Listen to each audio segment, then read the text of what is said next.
మన మహమూద్ భాయ్ గారు ward number 13. నేను అనుకుంటా ఇది రాబోయే కౌన్సిలర్ ఎలక్షన్ గురించి అన్ని ఏర్పాట్లు నడుస్తున్నాయి. ఇప్పటి నుంచి ఎవరినో దృష్టిలో పెట్టుకొని ఈ అన్ని ఏర్పాట్లు జరుగుతుంది. మంచిదే, ఇది చాలా మంచి శుభ సందర్భం.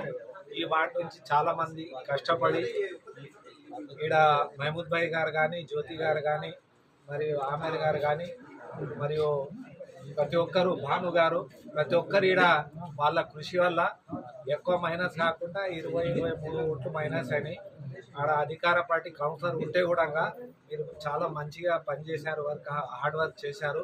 రాబోయే రోజుల్లో మన మనోహరన్న గారి ఆధ్వర్యంలో కాంగ్రెస్ ప్రభుత్వం ఉన్నది. మన సీఎం గారు మరియు పక్కనే స్పీకర్ గారు ఉన్నారు. ఈ మనోహరన్నకు ఫస్ట్ టైం చూస్తున్నారు, ఆయన స్లో పైజన్ ఉన్నాడు, నేను చూసుకున్నాను. ఇప్పుడు ఏం చెప్పాడు, అన్నీ ఎవరు ఏం చేస్తున్నారు దృష్టిలో పెట్టుకుంటున్న ఆయన